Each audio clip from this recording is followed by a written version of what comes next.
Hello and welcome back to Patristica.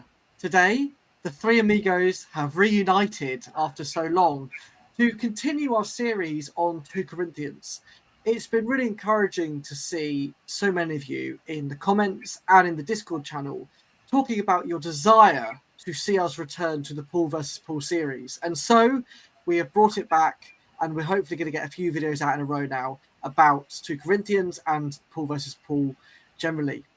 And in addition to that, we're excited to give you a sneak peek into the much anticipated new translation with all of the updates that Marcus and Mark talk about often in the videos of this bit of text change here, that bit of text is changed there. Well, now we have some more of those to reveal to you. So I'm going to hand over to Mark, who is going to introduce you to this volume and some of the indicators that you're going to see as we go through the text. Mark. Great. Thank you, Jack. Jack and I and Marcus, back in 2023, mid, when we were just getting started with our team's work, released an English translation, and that's available open access. So you can see, kind of a starting point for the reconstruction there. And in that, we followed the conventions of the main text, which is kind of similar to Klinghart's text, and the critical reconstruction of having bold underlined when the church fathers witness verbatim to wording, having bold when the church fathers paraphrase wording, and then having normal text when there is no attestation, but it's being supplied or improvised based on the profiles that we've been building for the pre-canonical and the canonical texts. So in this edition, what we're doing, it's still correlated with the critical edition that's forthcoming with Narfranca in just a few weeks. But we've adopted this to more kind of popular conventions where instead of worrying about bold and bold underline, we're just making that normal font. So basically, if it's normal font, then the church fathers attest to it in some way, whether direct or paraphrased. The wording is somehow represented by Tertullian, Epiphanius, Adamantius dialogue, and so on. The letters, and you'll find this if you work in epigraphy, inscriptions, papyri, particularly when you're reconstructing. You'll find the convention of the Scaife viewer that the Perseus Project uses this convention as well. If wording is supplied, that is, it's sort of improvised by the editors as what they think is the most reasonable, but we don't have a direct witness to it, then they'll put that text in gray and then put a little sublinear dot. So it's not exactly an underline. Each letter gets a little separate dot. So that's the convention that we've used in the layout for this book. This book we're hoping will be released about the same time as the Narfranca volumes come out, just in a couple weeks. So we're just putting the final touches on it right now. But we thought this would be a good opportunity to just give a little sneak peek, a taste of what will be available to buy as an English version and an English-Greek parallel version. That's just the reading experience, not all the super important, but also super voluminous critical notes, Latin and Greek attestations and so on. We just wanted to give sort of an engaging reading experience that's really comparable to what you get if you pick up a Bible, right? If you pick up the New Testament, you get a nice engaging reading experience. You might look at a Greek English parallel like the Loeb series, which is really popular. So we're looking to replicate that kind of engaging, popular kind of reading experience here. So we're kind of giving this a test run today, and working through 2 Corinthians 5 and following, picking up on our series. And there's still little bugs to figure, iron out. So Marcus and I were talking about some of those before, but I'll let him take it from here about leading us into the texts and what's going on thematically here. Yeah. Thanks, Mark, for introducing this reader's text here. I think that's fantastic work that's been done. Maybe I start off a bit tangentially because I've just come back, and that's one of the reasons why we had this break in between the last session on 2 Corinthians and now picking it up again here. Because, we don't pull out things from our bags, but this is serious work that we're doing, and it simply takes time. Research takes time, reflecting takes time, and then we're also testing it out in going to conferences, seeing colleagues, And as you may envisage, with this kind of work that we do, we are not expecting that everybody's waiting for us and clapping their hands, hoping to rewrite their lectures and their introductory books, but in challenging the way we try to work here. But that's exactly what we want. It's not about convictions, it's not about beliefs, it's not about persuasion. It's about suggestions, hypotheses, and then seeing what holds if one puts to the tests. And just the last week, I spent with, over 100 of specialists on Paul. And this colloquium in Leuven was particularly on 2 letters of Paul, on 1 and 2 Corinthians. So exactly on what we're discussing in this session today. And of course, as you would expect, I was the only one producing and defending our reconstruction here, and also the suggestion that the Marcionite 10-letter collection is an earlier version. It's not the earliest one, but an earlier version than the canonical text that we have in our hands. And yet, all of my other colleagues, without exceptions, except me, were holding not just an assumption, but a very firm belief. It's just the outset that the 7 letters, particularly these 2 letters, 1 and 2 Corinthians, as we have them in the New Testament, are the authentic letters of Paul. They might say, okay, there are some scribal errors which crept in, but in principle, these are the letters as they were sent by Paul to the addressees. Well, I think, as we will also see today, this is far from the truth.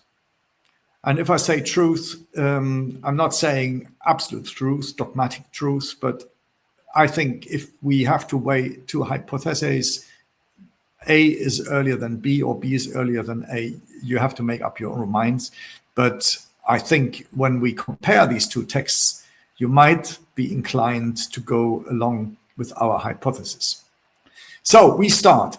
Now, because we have done 2 Corinthians already until the end of chapter 4, we pick up from there, and it leads us into very dense chapters 5 and 6. And in the pre-canonical text, interestingly, it leads us from 5 to the beginnings of chapter 11, because this forms one reflection. Whereas when we then compare the canonical text, and in the pre-discussion to this session, Mark and Jack and me got already excited, if not to say controversially excited, about this text, we thought we recapture the discussion we had and will show where we disagree and where we agree on the interpretation of the pre-canonical text. Comparing that to the canonical text, you will see that there are a number of deviations, quite often of a similar type of homiletic deviations, which disrupt the flow of the argument that we can see in the pre-canonical text. And as you can see, this argument has been so much stretched by the canonical reductors. Now we have it from chapter 5 to chapter 11, with 2.5, almost 3 chapters in between, which have nothing to do with this whole argument. It's about a money collection. And before that, in chapter 6 and in chapter 7, and then also in chapter 11, we have almost a homiletic excursus and interjections, as we will see when we go along. Okay, but let's start. What's the problem, and where did we disagree, or where did we struggle with? We have to pick up just the last verse of chapter 4, which you just can see on top of our text here. So that's fine. In verse 18, we see an antithesis between the temporary and the eternal. So well attested for the pre-canonical text. the seen things temporary or are temporary, but then the not seen things are eternal.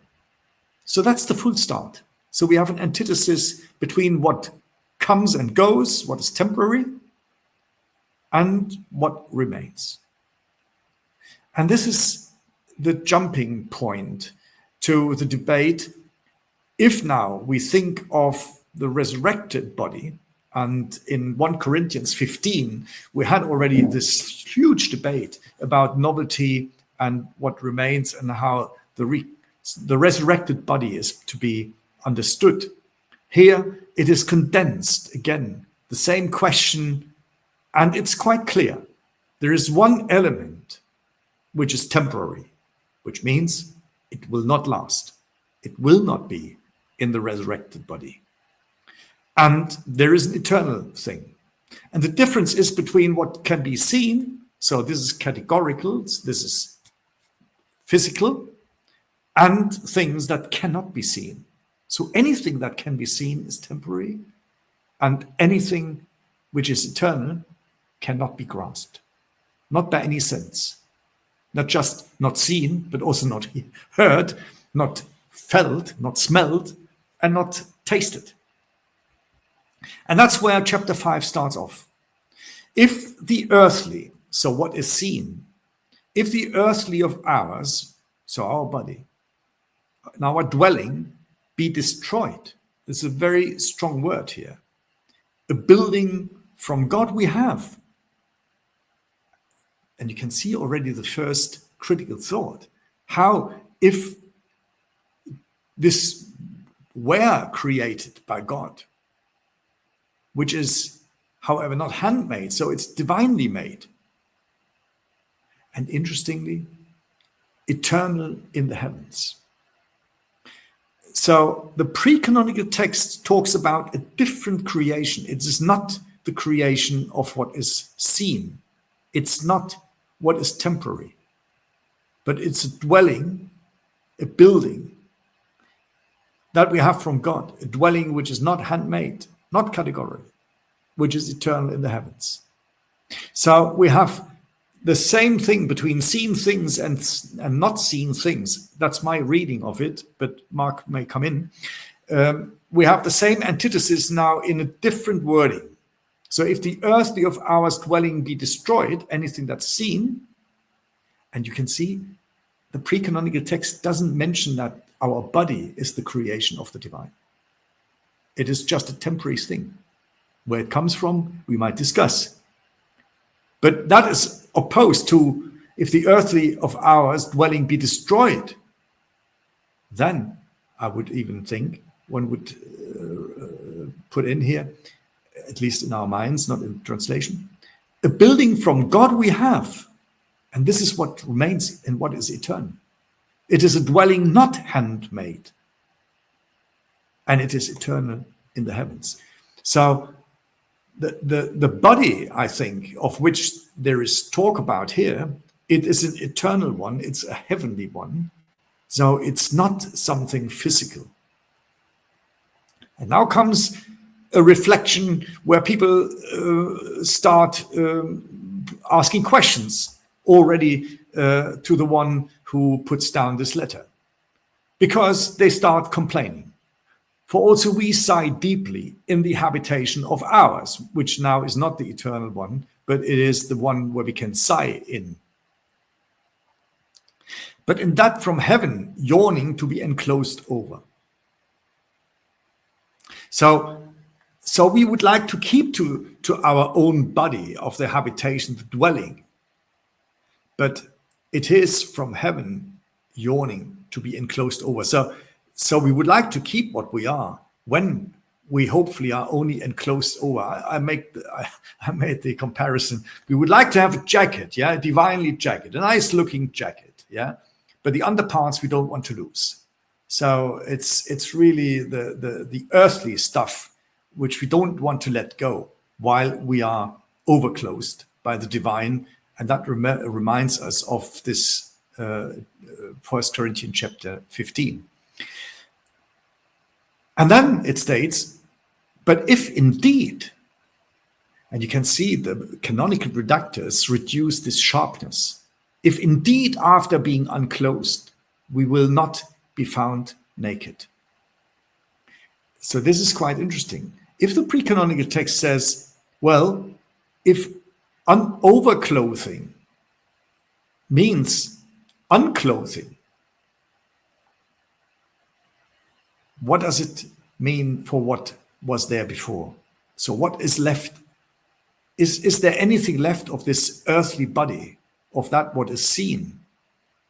And here the text strangely says, we will not be found naked. So do we have our underpants now on or not? So is there anything left of the old stuff? Because people would like to have that. Well, then the text carries on, for as they being in this particular tent of the body, so he is now the earthly body, we groan, weighed down by what we wish not to be unclothed, but only to be enclosed over, so that the mortal this be got down by the life. So I think this is the wish of the people to whom this text is addressed. They like to keep to what they are, even though, yes, they would like to be a bit more heavenly, but they don't want to be not bodily. They would like to remain what they are, although in a better way. And if you look, for example, what Augustine makes of it, it is exactly that position.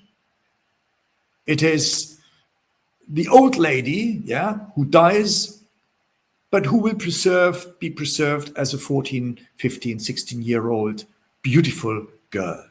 So the best is preserved.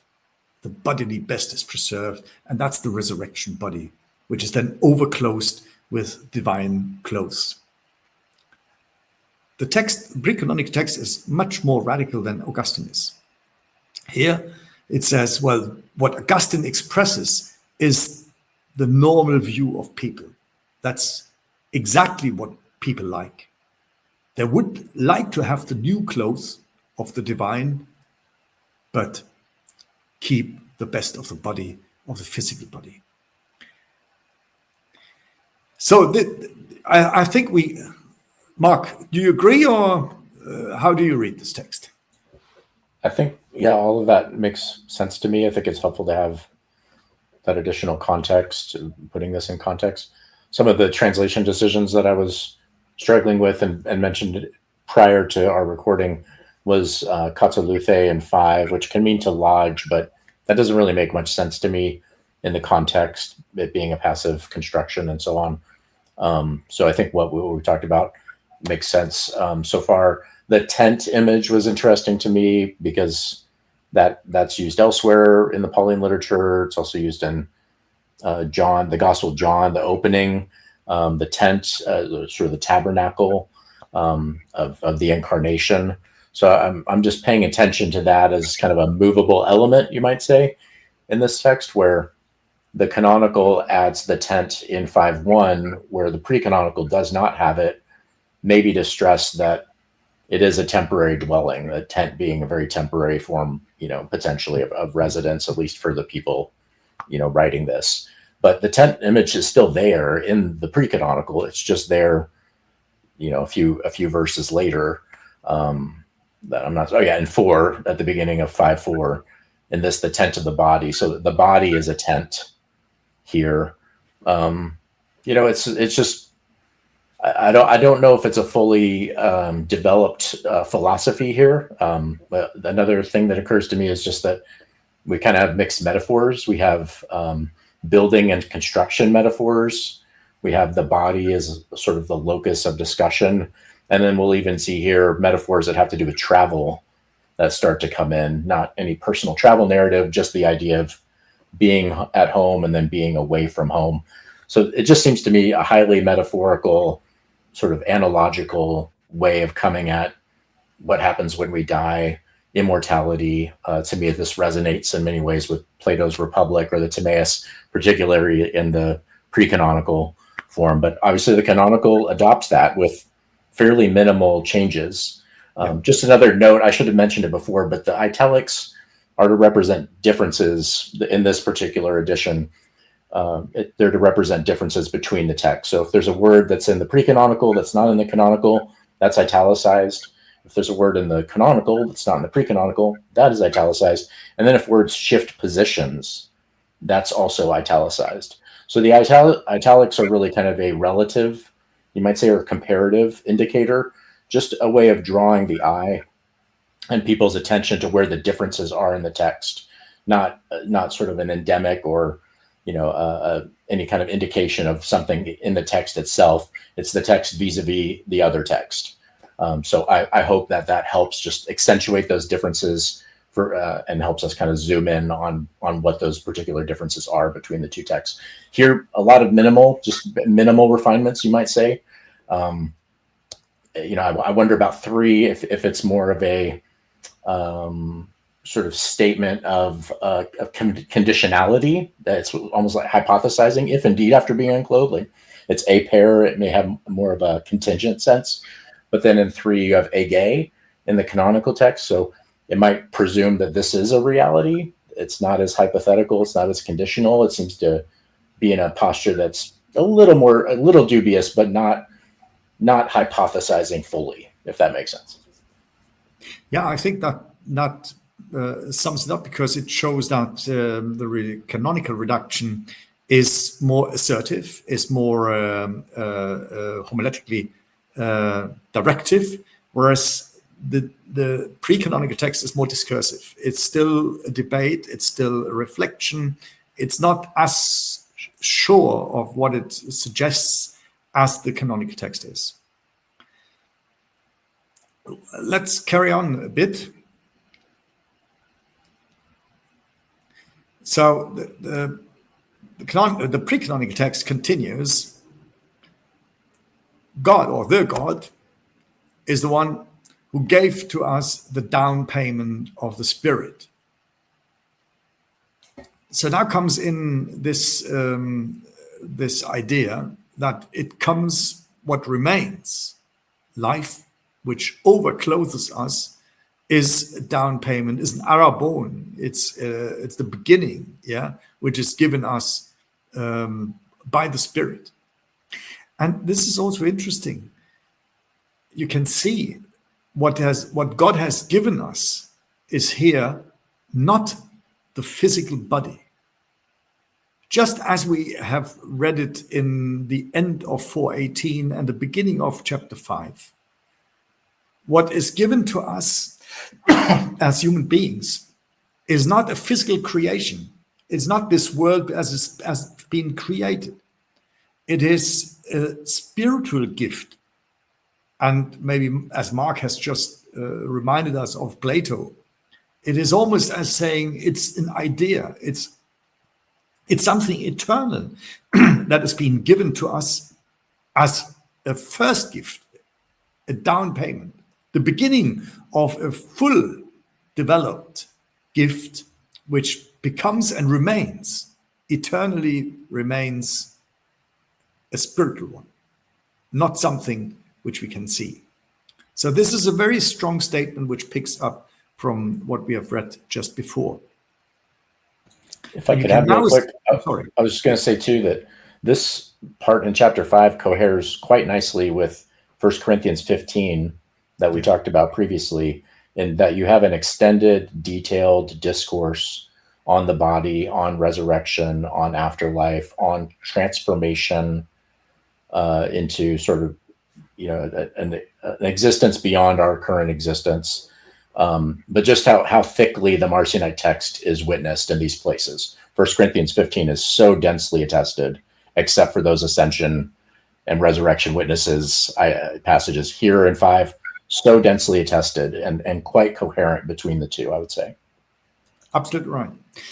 But you can see now in this pre-canonical text, we have almost a philosophical discussion, which is about ontology, about what is being, namely eternal, and what is physical, which is temporal. In the canonical reduction, you now can see a verse which comes in the beginning of verse 5. And As I mentioned in earlier sessions, the indication of this reductional change is already in the first word. Now. How often do we have this now when the reductors add a text? Because now always means, oh, not what we just discussed. Now comes something aside, right? So now look at what we think. And what is this now introducing here? Now the one who won us over for this very reason is God, who gave us to the down payment of the Spirit. Why this introduction? We will only discover this start of a deviation of thought when we read further below, because you will see this winning us over introduces a moral struggle that the canonical reductor now starts to address, which is about sin, about the physical body as the one who is deceiving us. It's not the physical body as it in its being not created by God, as it is in the pre-canonical. Because in the pre-canonical, the physical body is not the creation. The creation of God is this eternal. It's the arabon, it's the down payment of the Spirit. But in the canonical one, they want to deviate from that antithesis. They overpaint, if you like, the real problem that was addressed in the pre-canonical text. And now the body becomes also part of that, what has been created by the divine. And it is only the problem that this bloody body struggles, because it sins, it is deceived by the devil, or by our will, as Augustine wants to have it. And that's why God struggles with this body and engages with it. Why? Well, because according to the canonical reduction, it is God himself who has created that physical body. That's why he wants to keep it. It's just that this body doesn't want what God wants. Hence the struggle that's being introduced here. And you will see what the canonical reductor in these chapters are making from that very start of that now. It's absolutely incredible. You will see how the deviation then carries on. Just to emphasize that point further, the won us over, this gets into the nuances of translation, because when we look up a word in Greek and think about its valences, its semantic domains, they're often different possibilities. The particular participle here in 5 that's only in the canonical text, it's katergazamenas, which can be to create, it could be to produce, to render, right? So it may be if the canonical redactor has creation in mind, the physical creation that who produced us might be a better translation. The reason I leaned here toward won us over was the financial language from Arabon. So in the pre-canonical, what I see here is sort of just like a general deposit, and there's not really an investment or language of commerce or finance that's being developed, but the canonical might take that idea of the down payment, and then in that case, katergazamenas can mean to win over, to like persuade in a deal, to win over another party, to overcome. So that's part of the teasing out of the meaning here. Marcus, what do you think here? I like that translation, because ergazo simply, without the kata, ergazo simply means to do something, to achieve something. Yeah, ergon is the work. So ergazo is to work out something. Yeah, but kata in Greek is always something which goes from top to down, whereas ana is the opposite. It goes upwards. So if you work something down, and this is the literal translation of kat ergazomai, to win us over. I like that, because it is this winning from top down. Yeah, so it's like a struggle that God has with us, and the body is on the bottom. God is over it, and he works us down. Yeah, that would be the literal translation. So now that the one who won us over or works us down for this very reason, yeah, gives us a down payment. And you can see it is this creational moment which comes in here.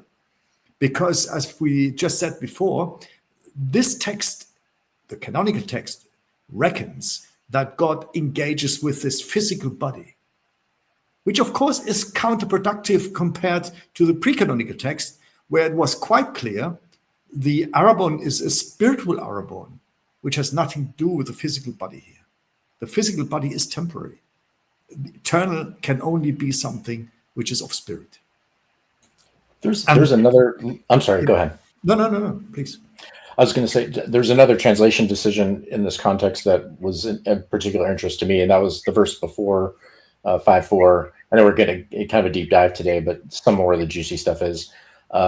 Katapathe, right? This mortal be gulped down. So I translated the gulp down. The idea of that was, it's like means to drink down. It also has this kata prefix as well.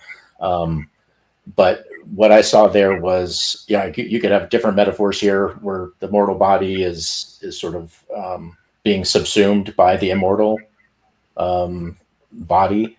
But you can also have the idea of sort of an anthropophagic conquest myth here going on, that the mortal is gulped down by the anthropophagic monster, and then sort of a Christus Victor thing maybe here as well, and then the immortality comes out of that, right? The god, the hero is swallowed by the enemy, by the forces of chaos, and then eternal life, rescue, salvation comes out of that. I just wondered about this anthropophagic myths there, Marcus, and do you think that has any resonance here in this verse? Again, I like that too. First, because this kata is being expressed in this imagery, yeah, and it has this strength that what is being gulped down disappears. I mean, the wine which you have drunk has gone, and this is what's being meant.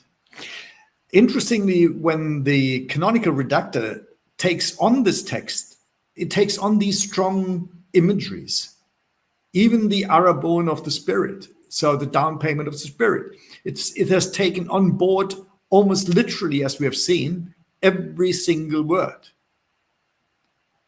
However, how the redaction works, we can see precisely from these few verses, and this is the way throughout the texts, throughout the 10 letters, that the redaction works. It takes on board as much as it can, and it changes as little as possible, and inserts its own meaning in the intersections, in the verses that come in between.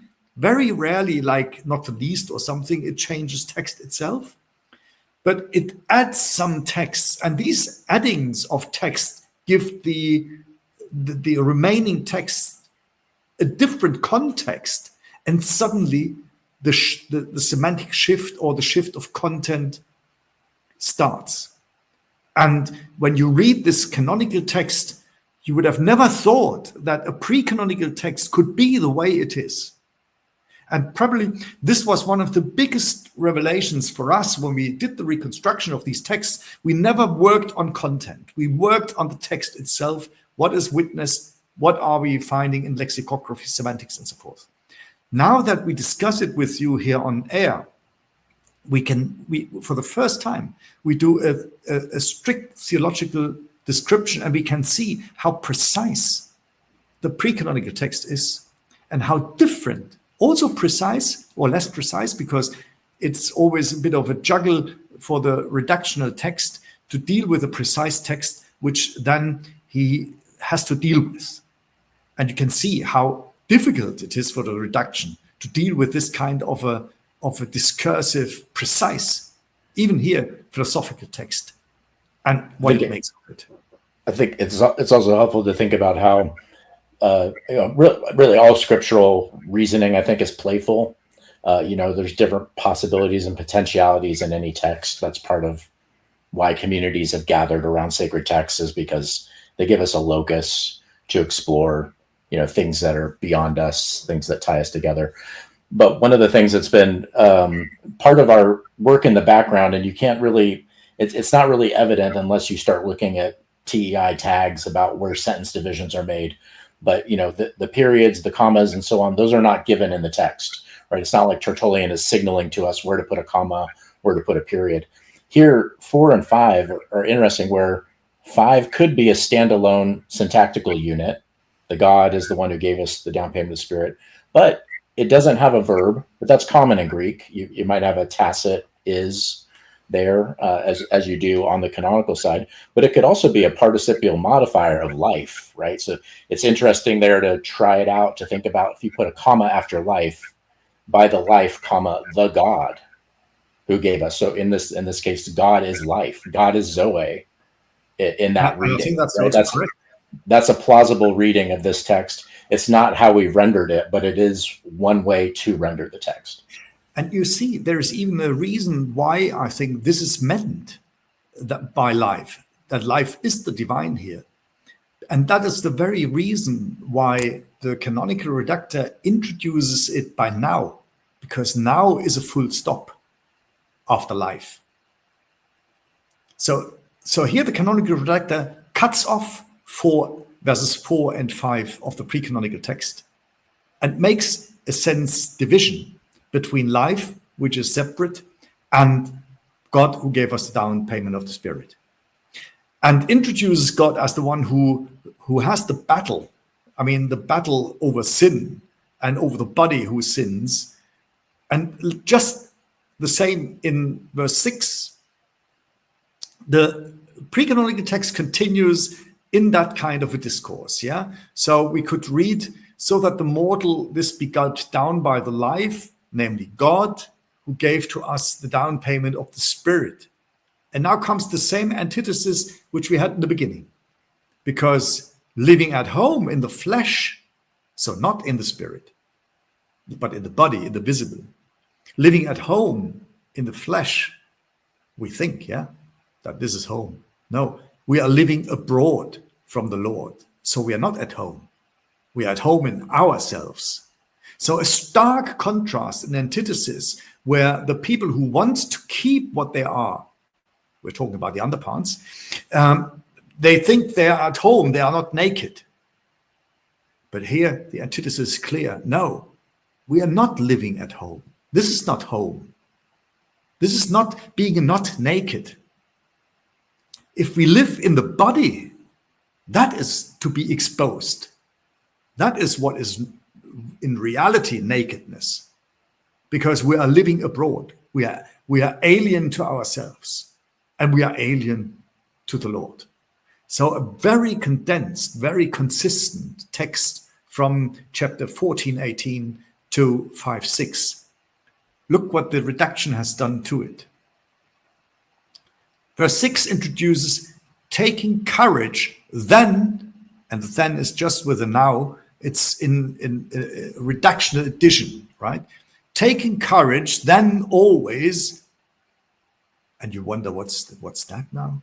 Also having known that living at home in the body, we are living abroad from the Lord. And you can see 6 picks up the struggle from 5.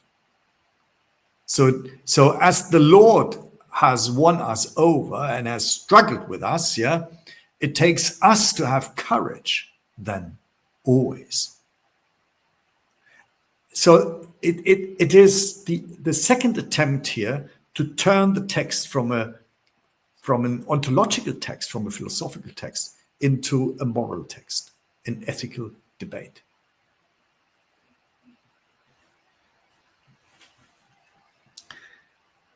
If you want, we can continue.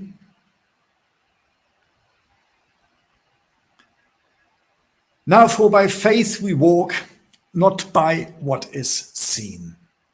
And you can see the shift continues.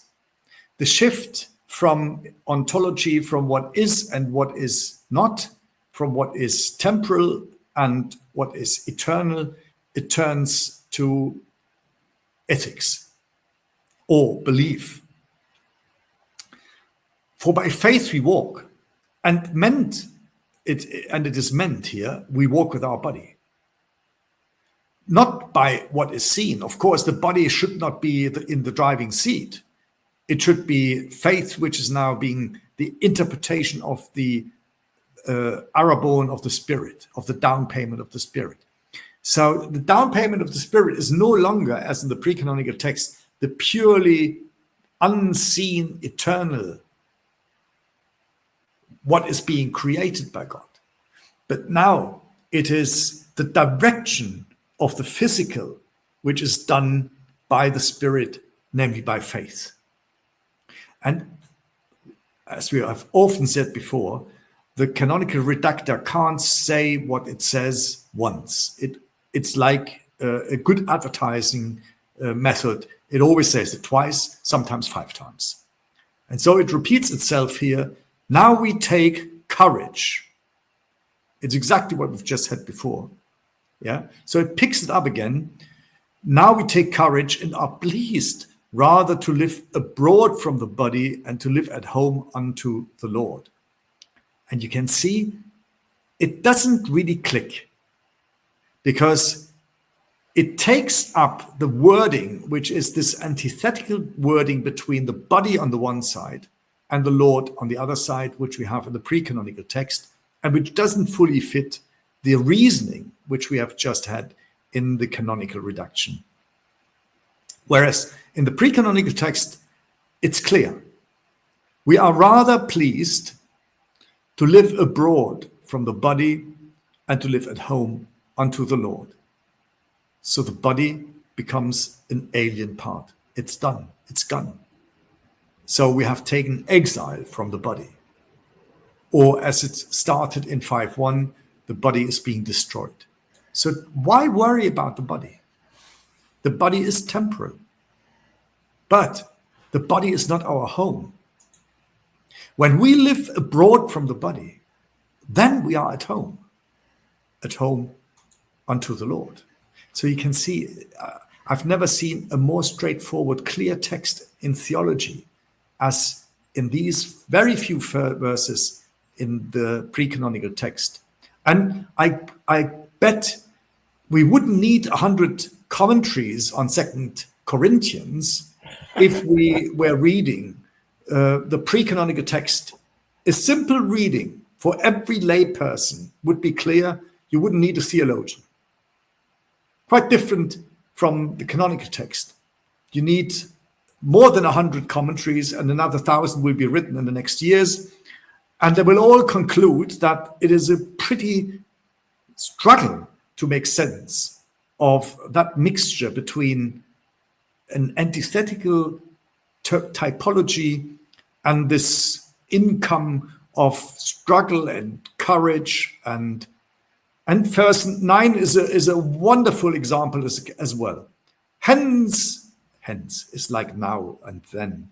Yeah, it's always this redactor who hasn't got the guts to continue one thought. Yeah, he always needs to make that bridge, which is not a bridge. Yeah, which is a fall into the water.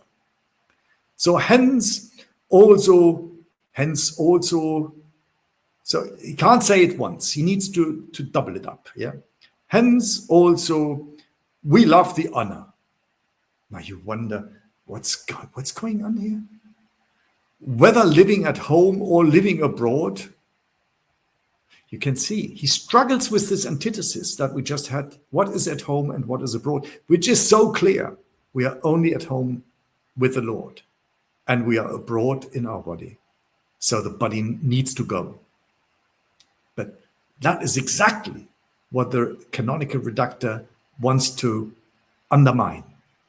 And so hence also we love the honor, which is again a moral qualification, whether living at home or living abroad. How nonsensical.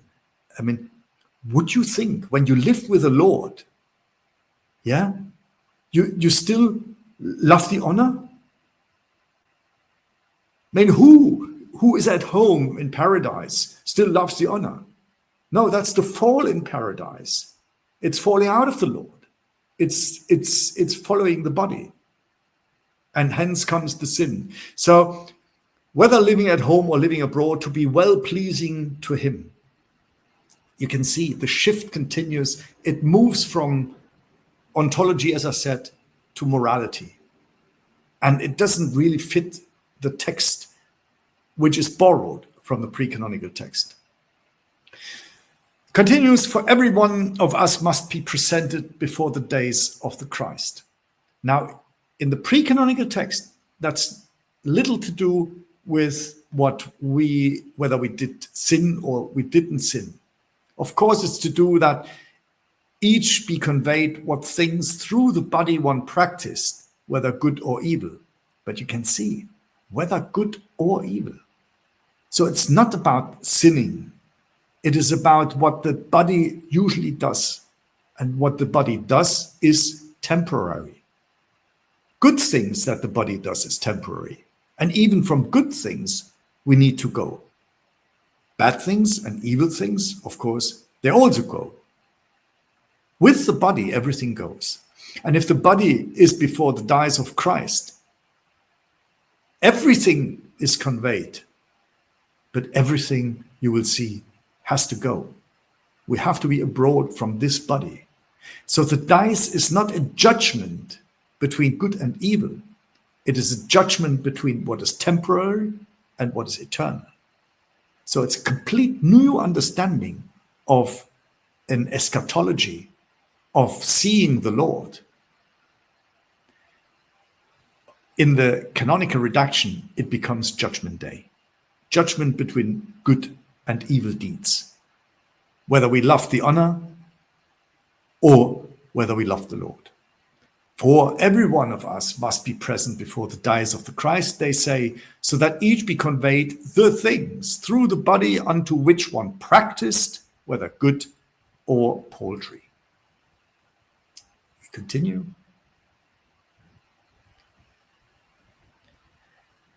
And you can see how important this becomes now for the canonical redactor, this Judgment Day. Having known then the fear of the Lord, we persuade humans. Now, you have the redactor who starts his Sunday sermon. Having known then the fear, then, yeah, you notice the then again. Having known then the fear of the Lord, we persuade humans, but to God have we been presented. Now, I also hope in the consciences of yours to have been presented. By the way, conscience never appears in the 10-letter collection of the pre-canonical text. For not again do we recommend ourselves to you, but on occasion giving you of a boast over us, so that you may have one for them who are boastful in face and not in heart. For if we were ecstatic, it was to God. If we were sober-minded, it was to you. Do you reckon? This is like somebody who doesn't know what to preach on a Sunday, who has a nice little text and then just rumbles on. For the love of the Christ constrains us, judging this, that one died on behalf of all, consequently they all died.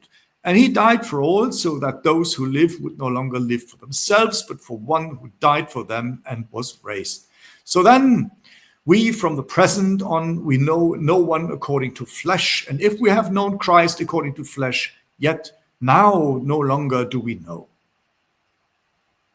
Do you still know what we are all talking about here? That it was about the antithesis between temporary and eternal? I think at the latest now, all the commentators got lost. And that's one of the reasons why then my nice colleagues in Leuven were battling about the question whether 2 Corinthians is an amalgamation of at least 5, potentially 6 different Pauline letters which have been merged into a nonsensical text in one letter. But then about 50% of my colleagues in Leuven were of the strict opinion that this is the most clever Pauline text. It's just the readers that don't get what the text wants to say. And comparing the two, either if Marcion ever had abridged 2 Corinthians, he must have been a genius, because unlike all colleagues, he dug out a precise text which makes so much sense out of a muddle of a text in front of him.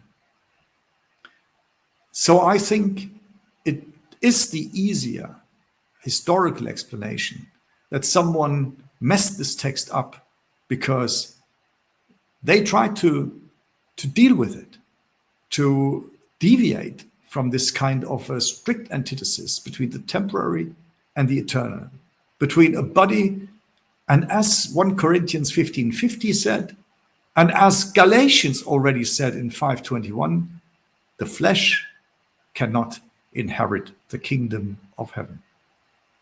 It is going. It is what needs to be abroad. All that we have is what the Spirit, God Himself, life, has created. And life hasn't created something that goes and dies. What dies hasn't been created. This creation has not been made by the Spirit, by life, and by God. And you see, against this theology, the reductional text, the canonical struggles. We have another now here, and with this new now, he contradicts exactly this position by saying all the things are from God. So the body as well, the physical, the temporary, everything. Who reconciled us to himself through Christ and gave us the ministration of the exchange. Now he comes to the economy. As that God was in Christ reconciling the world to himself. So the world is being preserved. It's not abroad. It becomes home. Not accounting to them the trespasses of theirs, and you can see it's all about sin and the struggle of this world, and placing in us the account of the exchange. For Christ, then, we are senior ambassadors, as of the God who summons through us. We petition for Christ be reconciled to the God. So we are entering from a clear antithesis, the marketplace. Yeah. So here comes the bargaining. Here we are, and we try to get around that strong antithesis. God made him who knew no sin to be sin for us, so that we would become God's justice in him. Now, as co-workers, we also summon you, not in vain, the favor of the God to receive. So the people who preach become now the ambassadors. So there's this hierarchy. Like on a marketplace, yeah? There are the people who have the goods, which are the divine. And then there are the intermediaries, the Visa cards, yeah? The people who make their business by selling those divine goods. And that's the church.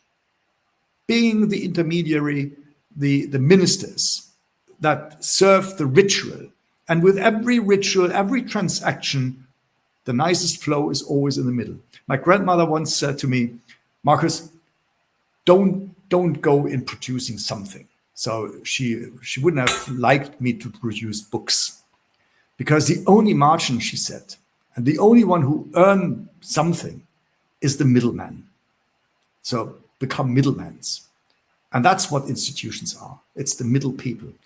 You should not be eternal, and you shouldn't be temporary in the sense of being the low people, the people who create and work. So in Marcion's sense, the demiurge, you have to be the middleman. So the people who do the deals. So you have not to be the worker and not to be the master, you have to be the co-worker. And that's what we get in 6:1. Another now. So you see, it's the nows continue. Now as co-workers, we also summon you not in vain, the favor of the God to receive. For he says, at an acceptable moment I heard you, and on a day of salvation I aided you. Behold, now again, an acceptable moment. Behold, now again, a day of salvation. No offense at all to anyone giving, lest the ministration be blamed, but in all commending ourselves as God's ministers in much endurance, in afflictions, in necessities, in confinements, in beatings, in prison. Poor Paul. I mean, he was such a middleman, according to this letter, at least according to the reductors. You can't read it out without suffering with him in watchings, fastings, purity, and knowledge, long suffering in goodness, in spirit, in unfeigned, in word of truth and power of God. So the tools of the justice on the right and the left. And if anybody is not falling asleep, it's no surprise that in Acts that we have this nice story that Paul was preaching and the chap fell over and died after hours of this kind of rumbling, right? I think Acts is a story about this type of reductional text. Yeah, it's almost unbearable to read this text, unless, of course, you love this type of poetry. I think we can jump over that one. The mouth of ours opened and so forth. You see, it's almost without end, and the now is count the nows. It's interesting. And here we come finally a thought which links directly to what we have had before in the pre-canonical text. Let us cleanse ourselves from pollution of flesh and of blood. So flesh and blood are pollutions. It's not what the body does. It's not about sinning. It's simply flesh and blood. And that's why he says in another place, I think it's Galatians or 1 Corinthians 15, I can't remember. It's that flesh and blood will not inherit the kingdom of heaven. Whatever we do, and in this sense, there is a Lutheran idea in the Marcionite text, which Harnack discovered already. Because whatever the body does, it's not materialized. It doesn't make any difference. And that's why Harnack thought that Marcion was a bit like a Luther before Luther. Because it is would say, condemnation, because the body and this physical world is and remains temporary. That's not by choice, it's just given. And what is eternal is nothing you can earn. It's not by being sinless. The next verse we will see is further up in chapter 11, which says that we have to present to Christ a chaste virgin. So which is no flesh and no blood, which is being, in another sense, that's the way I read it, it's to be abroad from the body and be at home with the Lord. And at home with the Lord, you can only be as an ascetic, according to the pre-canonical text. And the full deviation you get now in the meantime in the reductional text. Without going through all the text, but you will see in chapter 7, we have all that making space. No one did we wrong. No one did we corrupt. No one did we defraud. You see, it's still marketplace jargon. And it becomes even worse in 8 and 9, because now Paul, the ambassador, really becomes the market man and the middleman, because he asks the communities to scrap money every week and to pull it together, to pay for the community in Jerusalem, in effect, to the 3 pillars, John, James, and Peter. So it's the institution that needs the finance.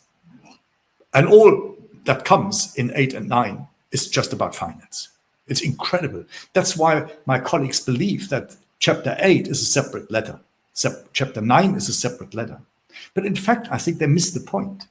The whole point of the canonical reduction is about fighting for the middleman's business, creating this type of an institutional position.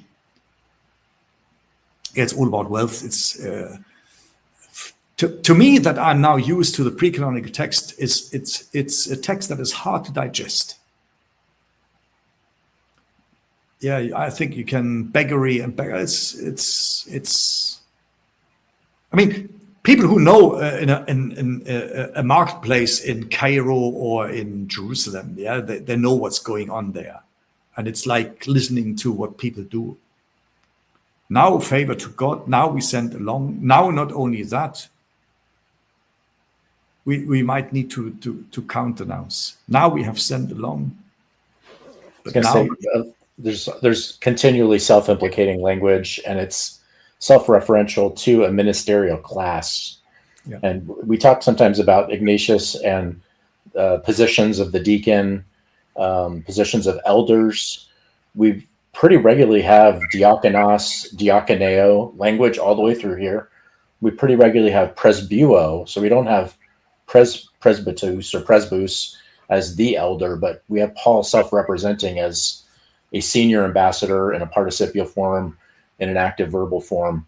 So it just seems like we have a whole ministerial class that's been developed here. The Marcionite text doesn't talk at all about that. There's no reference to ministers. There's no reference to a separate, financially self-sustaining, donation soliciting ministerial class. But in the canonical text is absolutely obsessed with self-representation and 12. fundraising. Yeah. Administration of the ritual service, it's about replenishing the deficits, abounding the thanksgivings, it's evaluation of administration. Yeah.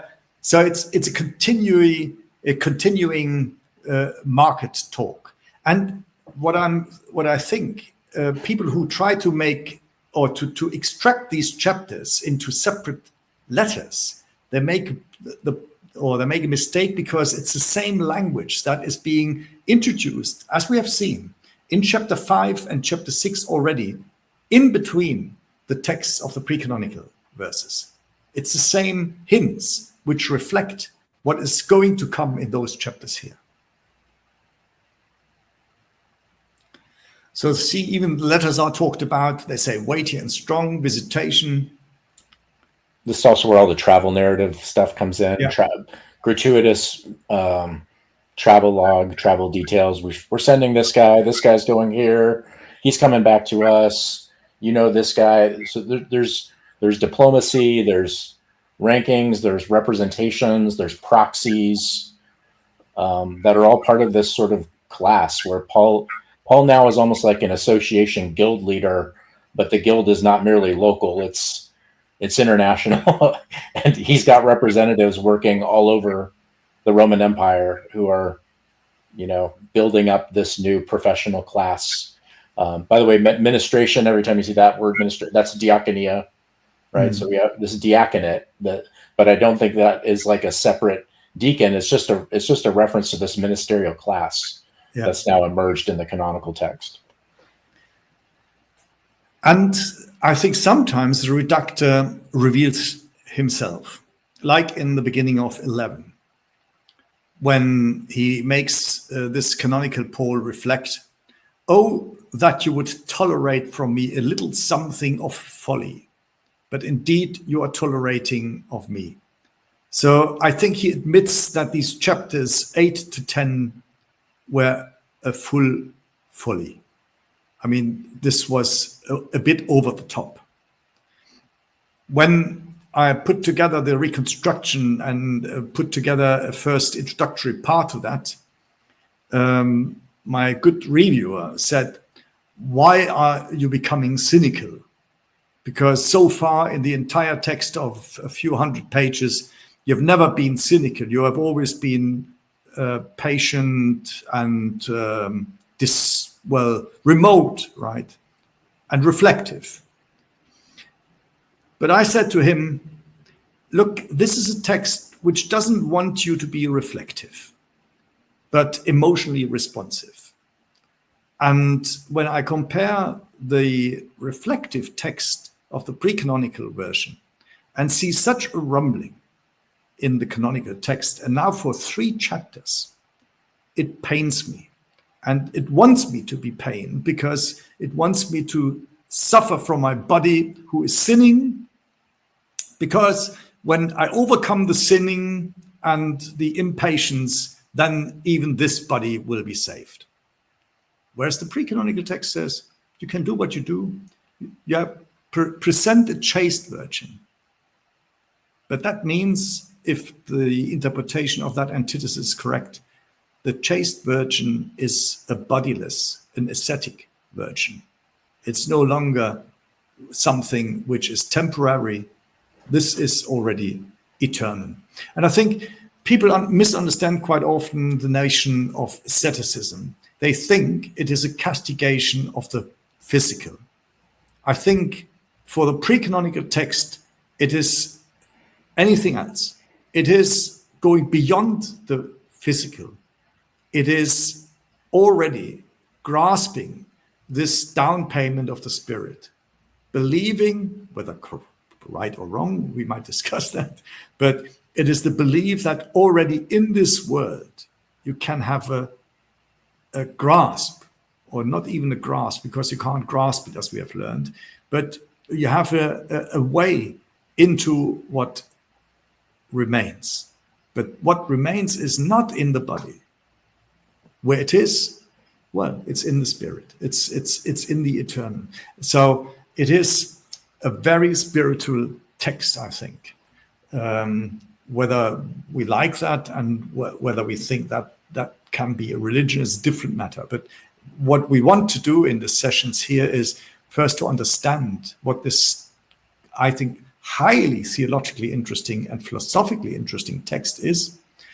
And one can only pity the person who has put that together.